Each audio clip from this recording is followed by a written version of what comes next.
The US president has repeated his call for international leaders to help the US secure the Strait of Hormuz. The vital shipping route linking the Persian Gulf with the Arabian Sea has been effectively shut since the US-led war on Iran began. European and NATO leaders have been resisting President Trump's demands to send warships to the region. We don't need them, but it's interesting. I'm almost doing it in some cases, not because we need them, but because I want to find out how they react. Because I've been saying for years that if we ever did need them, they won't be there. Not all of them, but they won't be there. I was very surprised with the United Kingdom, because the United Kingdom, 2 weeks ago, I said, why don't you send some ships over? And he really didn't want to do it. I said, you don't want to do it. We've been with you. You're our oldest ally. And we spend a lot of money on, NATO and all of these things to protect you. A fifth of the world's oil and LNG normally flows through the Strait every day. The route is especially crucial for Asia and increasingly for Europe, which has struggled to stabilise its energy supply since cutting ties with Russia.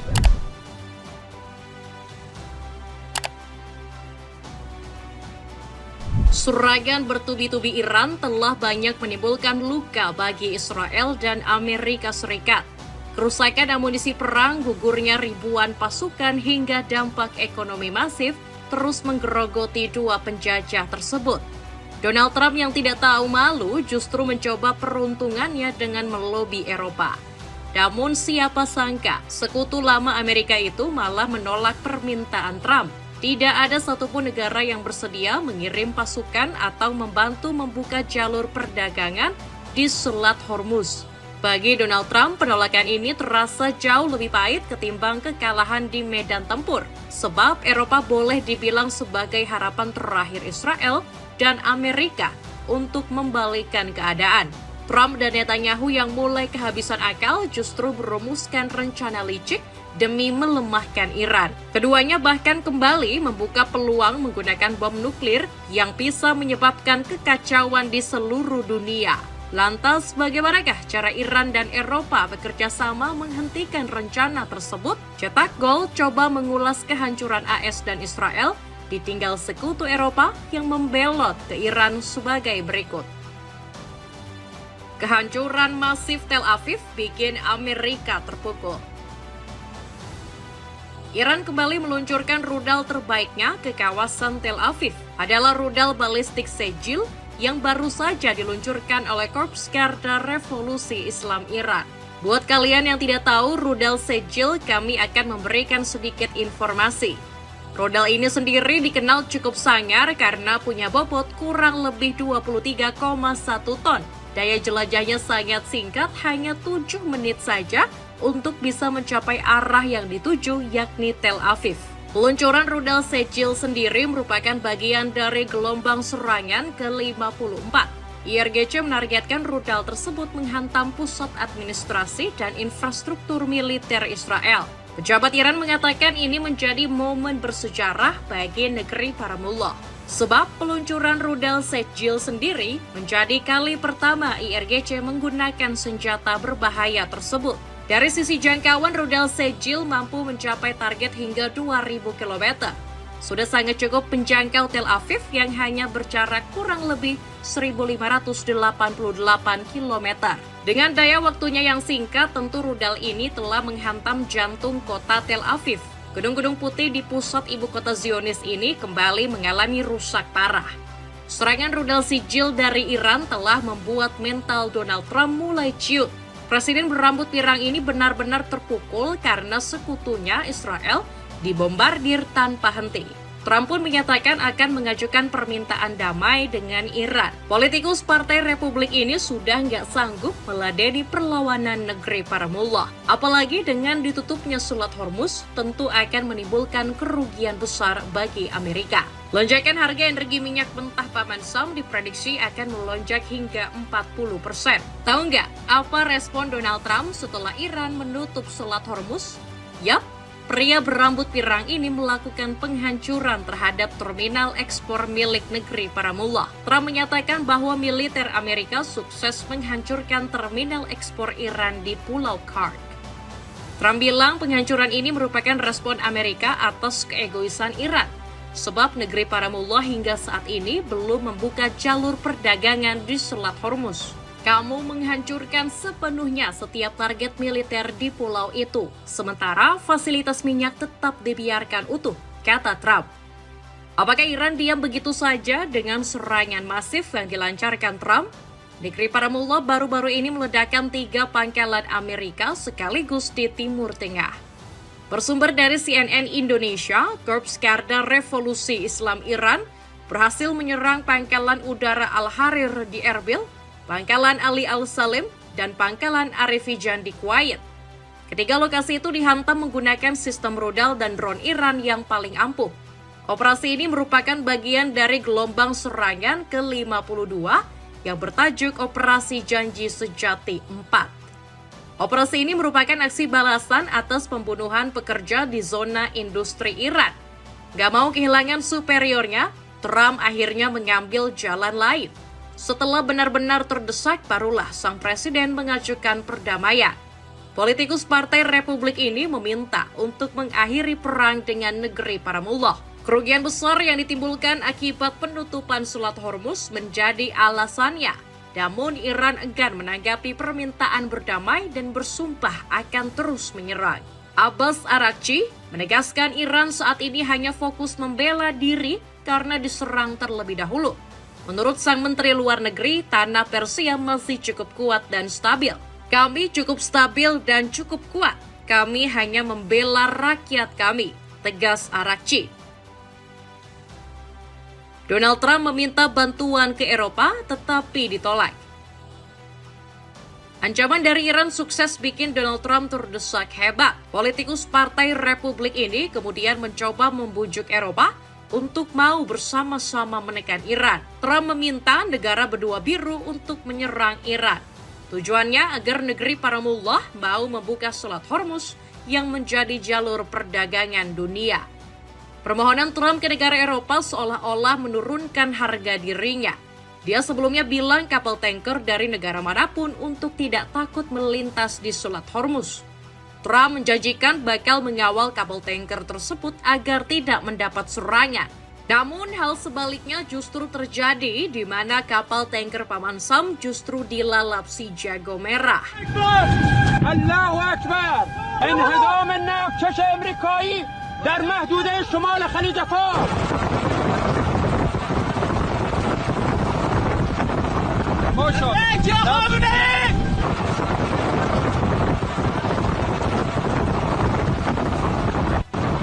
درود بر جمهوری اسلامی ایران.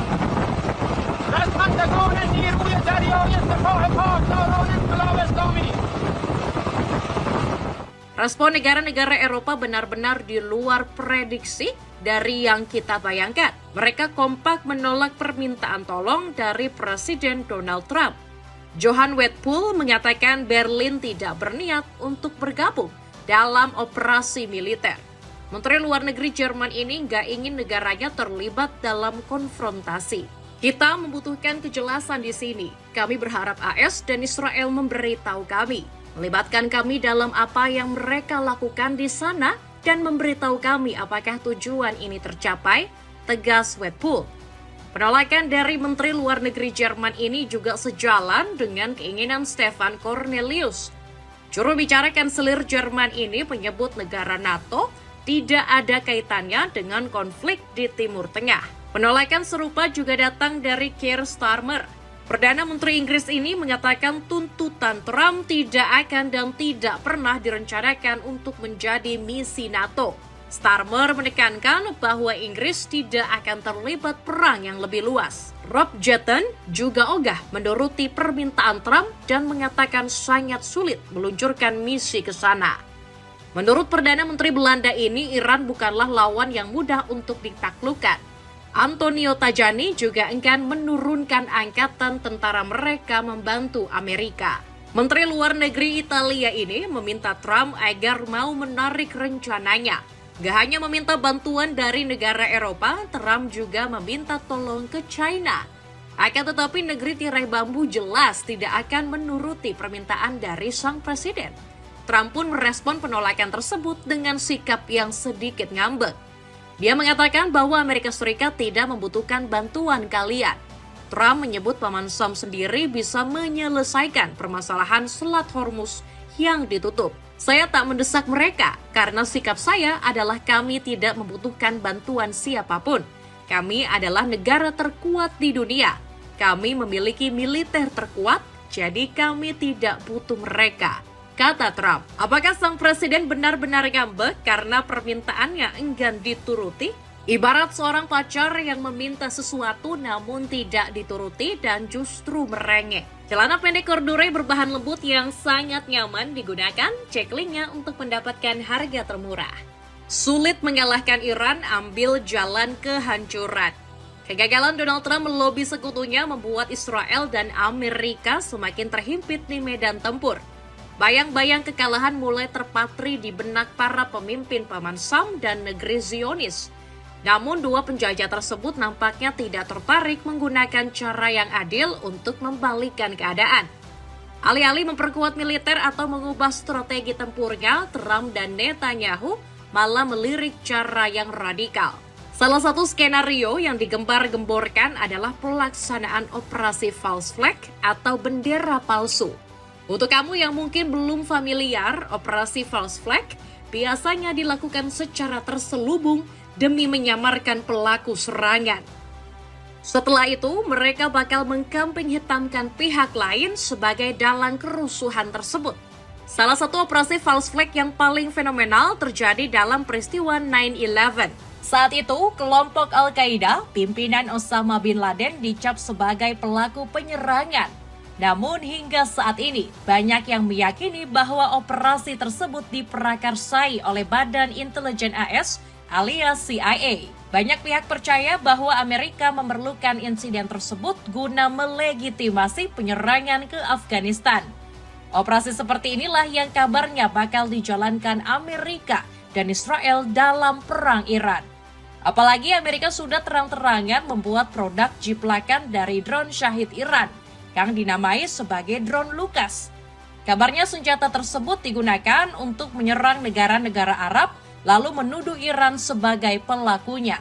Jika rencana ini sampai terjadi, maka Israel dan Amerika kemungkinan bakal menginvasi Teheran. Namun yang lebih berbahaya bukanlah sekedar pengerahan pasukan militer ke wilayah negara berdaulat, melainkan sokongan dari publik internasional yang bisa ikut melemahkan Iran. Seperti halnya yang dilakukan Inggris saat membantu invasi Amerika ke Afghanistan pada tahun 2001 silam. Meski begitu, otoritas Teheran nampaknya sudah mencium rencana licik Trump dan Netanyahu.